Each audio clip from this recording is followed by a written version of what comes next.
Assalamualaikum warahmatullahi wabarakatuh. Apa kabar pemirsa Kakak Media dimanapun kalian berada?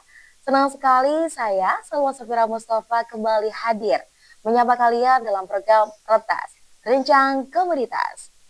Hari ini kita bakal ngobrol tentang sesuatu yang gak kalah seru dan dekat dengan kehidupan mahasiswa, yaitu dunia organisasi kampus dan komunitas pengembangan diri. Organisasi bukan cuma tempat rapat atau bukan kegiatan formal, tapi juga wadah berkontribusi. Lewat organisasi, banyak mahasiswa menemukan jati diri, membangun relasi, bahkan membuka jalan menuju masa depan yang lebih baik. Nah, salah satu sosok yang aktif banget di dunia organisasi adalah narasumber hebat kita kali ini. Beliau pernah menjadi anggota Infokom dan Bendahara Umum SEMA FEBI, serta Sekretaris Umum 1 Genbi IAIN Kediri, dan kini menjabat sebagai Ketua Umum Genbi UIN Syekh Wasil Kediri. Orangnya dikenal inspiratif, aktif, dan punya semangat tinggi dalam menggerakkan mahasiswa untuk terus berkembang. Langsung saja kita sambut dengan penuh hangat Kak Vanessa Rizky Mahardini. Apa kabarnya Kak hari ini? Alhamdulillah baik. Mungkin boleh perkenalan nih di sahabat, di pemirsa Kakak Media. Oke, boleh. Sebelumnya perkenalkan, nama aku Vanessa Rizky Mahardini. Biasanya teman-teman panggil aku Vanessa. Saat ini menjadi mahasiswa aktif di Fakultas FEBI di jurusan Ekonomi Syariah. Oke, Ekonomi Syariah. Iya. Oke, baik. Kita langsung bincang-bincang ya mengenai menemukan jati diri dan arti kepemimpinan lewat organisasi. Oke, sebagai pembuka nih Kak, boleh cerita sedikit mungkin gimana sih awalnya terjun ke dunia organisasi kampus dan apa yang memotivasi Kakak untuk terjun dalam organisasi? Oke, untuk motivasi ya Kak, sebenarnya dulu tuh nggak pingin ya ikut organisasi. Dulu di awal semester 1 itu udah ada pikiran, udahlah aku nggak mau ikut organisasi lagi karena dulu dari SMP sebenarnya sampai SMA juga aktif di organisasi sekolah dan kayak udah ngerasa capek gitu ya. Tapi kemudian kan udah melewati BAK, ngelewatin ospek-ospek prodi juga, terus ketemu sama Kating. Oke, Nah, oke. ketemu sama Kating tuh diajak buat gabung di organisasinya, terus diceritain di kampus tuh kamu nggak bisa kayak gini, cuma fokus di kelas aja. Terus singkat cerita, akhirnya gabung lah di organisasi itu. Ternyata juga dari organisasi itu aku sendiri juga ngerasa kayak oh ternyata dengan aku ikut di kampus dan di sekolah pun kayaknya beda ya. Iya, iya. Feel-nya beda di sekolah sama di kampus. Akhirnya ya gabung terus di semester 3 dapat ini kan ada oprek di SEMA. Terus coba apply ternyata diterima jadi anggota Infokom itu tadi. Terus di periode kedua ini di semester 5 kemarin ya. Iya semester 5 itu alhamdulillah diamanahi jadi bendahara umumnya. Terus ada dulu tuh pengen banget dapat beasiswa kan sebenarnya. Tapi kan di kampus itu karena kurang aku mungkin kurang tahu beasiswa apa aja yang ada di kampus. Terus kebetulan dulu itu ada apa ya namanya ya, Kating yang jadi pendamping di PBAK itu Kak. Nah, mentor itu gitu ya? iya, mentor. Nah, mentornya itu kebetulan jadi penerima beasiswa Genbi. Oh, sepunya Ustadz ya berarti ya? Jadi taunya Genbi itu ya dari mentor itu tadi. Oh, ternyata ada ya beasiswa selain KIPKA, selain yang tahfidz itu juga ternyata ada. Terus coba apply dan alhamdulillah keterima. Oke, alhamdulillah ya Kak ya. Iya. Berarti sampai saat ini juga terfasilitasi oleh beasiswa juga Kak? Iya, Oh, masih. Oke, selanjutnya nih Kak, menurut Kak Vanessa, apa sih arti berorganisasi? Kalau menurut aku organisasi itu ruang tumbuh ya Kak ya, ruang belajar. Karena kita kan kalau misalnya di kelas itu kan cuma dapat materi-materi aja, nggak ada prakteknya. Nah, menurut aku di organisasi itu bisa belajar hal lain ya, yang belum kita pelajari itu di kelas kayak gitu. Dan dari organisasi juga tuh bisa kayak ngelatih public speaking-nya, ngelatih soft skill yang lainnya juga gitu. Jadi nggak melulu di kelas gitu, belajarnya nggak melulu di kelas gitu. Jadi ada apa ya namanya feel lain lah. Jadi sebagai tempat bertumbuh juga ya istilahnya gitu, bertumbuh, berkembang bersama gitu ya. Oke, selanjutnya nih Kak Vanessa, bagaimana sih Kak Vanessa itu memperkuat organisasi yang solid di tengah perbedaan latar belakang anggota? Kadang kan juga kita merasa mungkin dari sisi teman ya, masih berbeda-beda nih asalnya gitu. Kalau dari aku sendiri, kalau yang aku terapin ke teman-teman saat ini ya, karena kebetulan juga jadi ketuanya teman-teman, uh, caranya aku buat menyolidkan teman-teman itu ya, aku kasih tahu ke teman-teman untuk saling menghargai gitu Kak. Terus juga jaga komunikasinya, karena kan yang utama itu dari komunikasi teman-teman. Meskipun kita dari apa ya namanya berbagai latar belakang ya Kak, tapi kalau misalnya kita komunikasinya juga oke, terus nggak ada salah paham, nggak ada miskomunikasi, pasti teman-teman itu bisa lah untuk satu tujuan gitu, dan juga memastikan ke teman-teman itu kalau di organisasi itu misalnya ya punya tujuan yang sama, jadi juga jelasin ke teman-teman gitu. Gitu. Berarti ya poinnya paling penting adalah juga dengan berkomunikasi dengan baik juga ya. Iya. Oke, selanjutnya nih Kak Vanessa, mungkin dari semua posisi jabatan nih, Kak Vanessa kan juga pernah menjadi sekretaris juga, pernah jadi juga Infocom ya, divisi Infocom, terus sekarang juga menjabat sebagai ketua nih. Manakah sih yang paling menantang gitu? Karena banyak banget ya, mana sih yang paling menantang dan juga apa alasannya gitu? Oke. Untuk yang paling menantang ya Kak ya, sebenarnya semuanya tuh menantang banget ya. Karena sebelumnya juga nggak ada pengalaman di Infocom, nggak ada pengalaman jadi sekretaris, juga belum pernah jadi ketua, apalagi kalau yang paling menantang di antara ketiganya tuh ya jadi ketua gitu. Karena apa? Karena nggak bisa fokus sama diri sendiri kan Kak. Harus mengetahui karakter dari anggotanya juga, mengenal anggotanya, terus apa ya, jadi harus mendahulukan anggotanya dulu, dan juga dari teman-teman yang latar belakangnya berbeda-beda itu juga, jadi harus punya apa ya, kesabaran lebih lah istilahnya, punya kesabaran lebih untuk apa ya, kalau bilangnya itu susah ini, kesabaran lebih buat apa ya, mengatur waktunya itu jadi kayak waktunya aku ya, kalau misalnya waktunya dari aku sendiri itu jadi berkurang banget. Jadi ya itu sih yang paling menantang, dan juga teman-teman kan pasti lihatnya dari ketuanya ya. Nah itu Kak yang paling PR banget sebenarnya, karena apa yang aku lakukan pasti kan dilihat sama anggota aku kan, dan aku tuh sebenarnya takut kalau misalnya nanti aku ngelakukan kayak gini, ntar dicontoh gitu. Sebenarnya kan kalau teman-teman tahu kan nggak semua hal yang dilakukan ketua tuh harus dicontoh ya Kak ya. Harus diambil baiknya sih ya. Nah itu takutnya kayak gitu. Jadi sekarang tuh berusaha untuk memperbaiki diri sebenarnya, terus biar bisa memberikan contoh yang baik buat teman-teman juga gitu. Oke. Ini kalau misalnya jadi ketua tuh kan juga harus netral nih. Ya, susah gak sih kayak gitu tuh? susah gampang ya Kak sebenarnya kalau masalah netral ya. Kalau masalah netral tuh ya itu tadi susah gampang gitu, karena kan berbeda latar belakang juga ya. Kadang mungkin kadang kan kalau organisasi juga banyak banget apa ya, problematik gitu ya, problem-problem yang harus dilalui gitu ya. Gitu. Semangat ya Kak. Terima kasih. Oke, selanjutnya nih Kak, mungkin banyak nih dari pemirsa Kakak Media nih yang nggak tahu tentang Genbi. Nah, sebagai komunitas penerima beasiswa Bank Indonesia, menurut Kak Vanessa sendiri nih, apa makna Genbi lebih dari sekedar penerima bantuan finansial? Oke, penerima bantuan finansial. Oke. Memang sejatinya untuk beasiswa itu ya untuk membantu finansial ya Kak. Tapi untuk Genbi sendiri menurut aku tuh lebih dari itu. Karena selain kita dapat beasiswa, dapat support dari BI, kita juga bisa ikut kegiatan yang diadain sama BI. Dan kita juga berkesempatan itu masuk ke gedungnya BI gitu.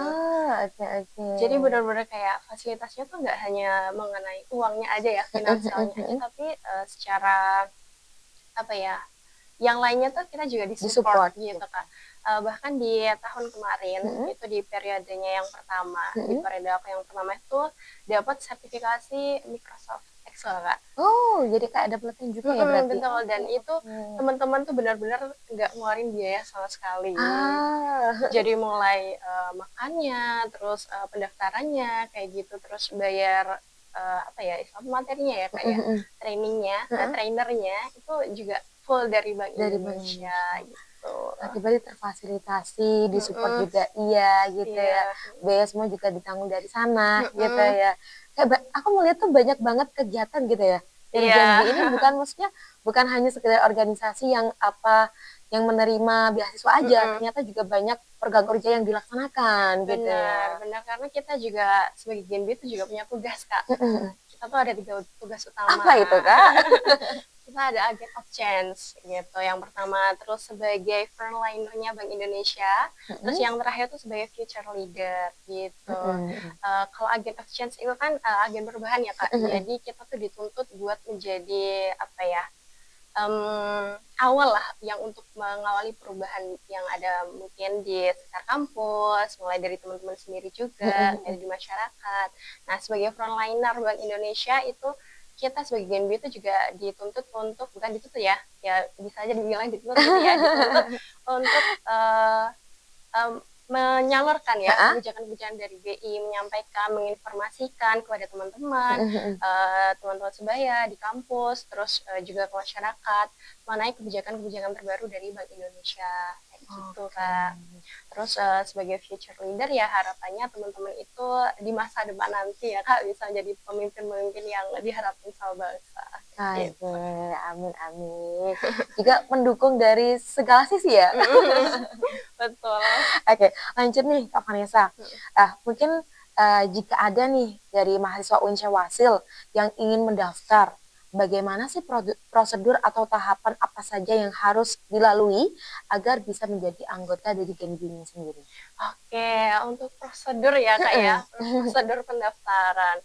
Kalau dari kampus ya Kak ya, Mm-mm. khususnya di UIN Kediri, karena kan di setiap kampus kan beda-beda ya Beda-beda. Kak. Karena Genbi Kediri tuh ada 8 univ kebetulan sekarang. Kalau tahun lalu masih 6, sekarang udah 8. 8.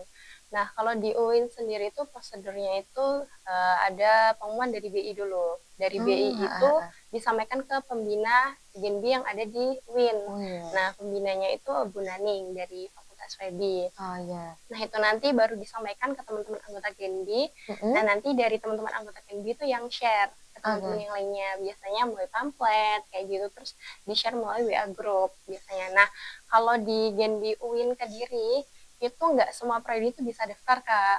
Jadi yang bisa daftar itu dari Fakultas FEBI. Mm-mm. Terus ada kebijakan baru tahun lalu, sebelumnya kan hanya FEBI aja. Iya. Nah, tahun lalu itu ada tambahan dari Tadris Matematika, Mm-mm. terus dari KPI juga, KPI. terus dari hukum ekonomi syariah. Oke, ekonomi Iya, syariah. itu. Jadi ada 3 tambahan itu tadi Kak, ada 3 Mm-mm. tambahan prodi yang diutamakan lah Dia sama. istilahnya. Nah, kalau misalnya dari teman-teman prodi lain kalau Mm-mm. mau daftar sebenarnya juga nggak masalah Kak, karena kan uh, mencoba keberuntungan ya Iya, istilahnya, betul banget. mencoba keberuntungan. Jadi ya kalau misalnya teman-teman dari prodi lain kalau mau daftar DGNB itu juga bisa banget. Nah, untuk pendaftaran itu biasanya tuh di bulan Februari Maret. Oke, Februari sama Maret. Di antara bulan Februari sama Maret. Mm-mm. Tapi karena kemarin itu um, sempat dibukukan ya Kak Mm-mm. sebentar karena masih ada evaluasi. Jadi untuk pendaftaran GNB yang tahun 2025 ini di bulan Juli. Oh, Juli. Iya, Oke. periode aktifnya kan sebenarnya kita di bulan Januari sampai Desember ya Kak. Heeh. Tapi karena ya mulai dari bulan Juli Juli. kemarin, Heeh. kita baru aktif itu di bulan Agustus. Agustus. Oke, mungkin ada nggak sih kayak harus masa berapa nih ikut di Genbi itu? Oh iya, untuk semester itu di semester 4 Kak bisa daftar. Berarti mulai semester 4 ya? Di semester 4 itu bisa daftar. Jadi untuk beasiswanya nanti itu untuk yang semester 4, Mm-mm. daftar di semester 4 berarti untuk beasiswa di semester 5 dan 6. Nah, Oh. bisa juga tuh di semester 6 Kak. Di semester 5, sorry. Iya, di 6. semester 6 ya. 6. Oh iya, di semester 6, sorry. Di semester 6 Heeh. itu juga bisa untuk beasiswa di semester 7 dan 8. Oke. Iya, jadi kalau misalnya nih di periode pertama Mm-mm. di semester 4, kita masih semester 4, terus apply beasiswa Genbi nih Kak. keterima. Nah, Mm-mm. nanti di semester 6 kalau misalnya mau apply lagi, mau Hmm. coba lagi tuh bisa, Kak. Oh, berarti nggak Mm-mm. kayak sekali mencoba misalnya gagal tuh nggak boleh mencoba lagi, ternyata Mm-mm. boleh. Tetap Oh, boleh, boleh. tetap bisa. Dan teman-teman yang udah keterima di semester awal, di periode pertama, di semester 4 itu di semester kedua juga belum tentu keterima lagi gitu, Kak. Oh, Jadi kan heeh. untuk beasiswa itu kan berlaku 1 tahun ya, Kak. Iya. Nah, nanti kalau misalnya di tahun berikutnya, misal Heeh, untuk apply di semester 7 dan 8, heeh. itu teman-teman harus daftar lagi. Oke, berarti masa-masanya itu hanya 1 tahun ya? Mm-mm, Berarti betul. selebihnya harus daftar kembali gitu ya? Mm-mm. Oke, Jadi oke. harus daftar lagi. Terus untuk Mm-mm. minimal IPK-nya dari kampus ya, Kak, Mm-mm. itu ada di 3,5. 3,5. Iya. Oke. Dan ada minimal UKT juga sih, Kak, sebenarnya. Berapa? Ada di minimal UKT-nya 4. 4. Iya. Mm-mm. Tapi juga teman-teman yang UKT-nya di bawah 4, Mm-mm. sebenarnya juga bisa banget, Kak. Mm-mm. Ada kesempatan juga kalau misalnya mau daftar. Mm-mm. Gitu. Itu kan tergantung nanti di berapa banyak pendaftar yang Mm-mm. mendaftar gitu. Mm-mm. Oke, jadi boleh nih buat pemirsa Kakak Media dimanapun berada, mungkin yang berminat nih boleh Mm-mm. banget langsung daftar gitu ya. Jadi dibuka buat apa untuk semua mahasiswa gitu Iya. ya. Oke, selanjutnya nih Kak, mungkin program kerja apa aja sih yang sudah dilakukan dan apa proker yang akan dilakukan dalam waktu terdekat ini? Oke, untuk program kerja sebenarnya di Genwin udah cukup padat ya, Kak, Banyak sama banget kayak aku banyak lihat banyak banget. banget. Banyak banget di periode ini karena kita kan harusnya kan untuk 1 tahun ya, Kak, sebenarnya untuk program kerja itu. Tapi karena kita terbatas oleh waktu ya, jadi cuma sekitar 4 bulan lah untuk aktifnya sampai Desember. Jadi ya kelihatannya padat banget. Setiap minggu tuh ada, Kak. Untuk program kerja yang udah terlaksana tuh ada banyak banget. Kemarin sempat ada workshop pelatihan editing Canva, terus juga kita udah ada Genbi Voice Mastery, itu kayak pelatihan apa ya, public speaking, Kak, MC gitu. Ada juga seminar apik kayak gitu, itu juga kita ngundang dari UMKM, dari mahasiswa juga. Nah, untuk proker terdekat ini besok minggu sebenarnya ada, Kak. Aduh, padat sekali ya soalnya saya ini. Besok minggu tuh kita ada proker itu Genbi Level Up. Nah, itu di situ teman-teman itu di Genbi Level Up itu belajar, Kak. Belajar bareng-bareng mengenai kebijakan terbarunya BI, terus belajar tentang hal-hal yang belum kita pelajari di kampus gitu. Padat ya teman-teman ternyata. Oke, jadi banyak banget program kerja yang dilaksanakan oleh Genbi sendiri. Gitu. Oke, lanjut nih Kak. Mungkin ada nggak sih kegiatan sosial terus seperti apa yang pernah dilakukan Genbi di lingkungan kampus atau mungkin di lingkungan masyarakat nih? Untuk kegiatan sosial di lingkungan kampus masih ini ya, Kak, masih terbatas. Kita melakukan kegiatan edukatif aja. Jadi kita belum terjun langsung ke masyarakat untuk bantu masyarakat, misal kayak bakti sosial kayak gitu kita belum. Tapi untuk kedepannya itu kita sudah ada rencana dan itu nanti akan terlaksana di bulan Desember. Oke, Gitu. berarti di akhir tahun gitu ya. Oke, berarti program kerja yang akan dilaksanakan. Iya, yang akan dilaksanakan. Terus nih, apakah Genbi ini memiliki kerjasama atau kolaborasi dengan organisasi lain, baik di dalam maupun di luar kampus? Untuk kemitraan ya berarti kerjasama ya. Kalau untuk saat ini kita belum pernah untuk kerjasama dengan organisasi lain atau komunitas lain. Tapi ya kita sebenarnya pengen nggak untuk kerjasama dengan organisasi lain, karena kan itu juga salah satu buat bangun relasinya teman-teman kan, memperluas relasinya teman-teman. Tapi untuk saat ini kita belum ada. Untuk di luar kampus kita hanya apa ya, kerjasama itu dengan sesama teman-teman Genbi. Jadi cuma sesama teman-teman Genbi yang ada di Uin 1 Pongago, terus dari Uniska juga, dari PNM Madiun, dari Ponorogo kayak gitu. Jadi untuk dari intrakampus ya, Kak ya. Kalau dari internal kampus kita belum ada kerjasama. Jadi kalau misalnya mungkin ya, Kak ya, dari teman-teman komunitas, teman-teman organisasi yang lain mau ngajak kerjasama dari teman-teman Genbi itu boleh banget, sebenarnya kita terbuka banget. Jadi kayak mungkin kerjasamanya antar Genbi saja Mas Han ya. Semoga ya kedepannya ya mungkin amin. Bisa semakin luas gitu. Amin. Oke, terakhir nih Kak, mungkin ada gak sih pesan untuk mahasiswa yang ingin aktif di organisasi, Kan melihat juga Kak Vanessa banyak banget organisasinya nih ya, kayak ya udah disebutin di awal tadi banyak banget sekretaris, divisi infocom dan juga sekarang menjabat sebagai ketua gitu ya.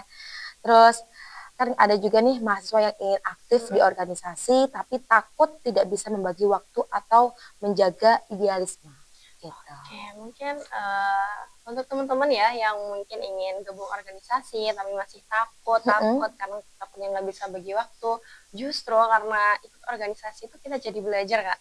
Jadi belajar membagi waktu, cara manage waktunya kita, bagi waktu mana buat waktunya kuliah, mana waktunya buat organisasi, mana waktunya buat melakukan kewajiban di rumah gitu. Jadi justru karena organisasi itu sendiri, jangan takut Kak, karena jangan takut teman-teman, karena justru dari organisasi itu kita jadi belajar banyak gitu.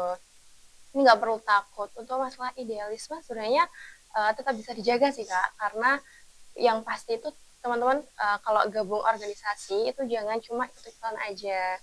Jadi kayak FOMO ya, kelihatan FOMO gitu. jangan FOMO gitu ya Kak, karena kita tuh harus tahu tujuan kita masuk organisasi itu apa, tujuannya apa, terus kita pengennya seperti apa di organisasi itu. Karena kan kita di organisasi nggak cuma untuk cuma-cuma ya Kak, pastinya kita kan ada target tersendiri. Nah mungkin di situ. Jadi teman-teman untuk misalnya mau ikut organisasi ya dipastikan aja organisasinya itu benar-benar yang teman-teman mau kayak gitu, dan teman-teman mau berproses di sana kayak gitu. Oke, terima kasih Kak Vanessa. Sama-sama. Oke, terima kasih banyak atas cerita dan juga inspirasi hari ini gitu ya. Jadi tetap semangat dan juga semoga pengalaman yang dibagikan nih Kak Vanessa menjadi motivasi bagi kita semua untuk terus belajar gitu ya.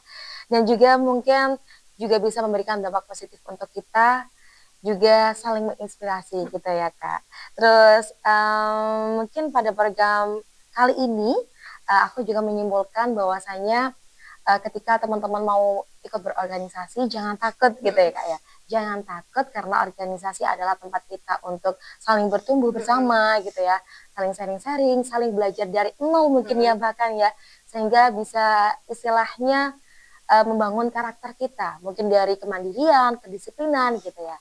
Jadi sukses itu bisa dimulai dari organisasi yang kita ikuti. Betul. Gitu. Oke. Saya Salwa Safira Mustafa dan juga narasumber dan juga segenap kru yang bertugas pamit undur diri. Tetap saksikan Retas, rencang komunitas di KK Media, Kampus UIN Syahwasil Kediri. Wassalamualaikum warahmatullahi wabarakatuh.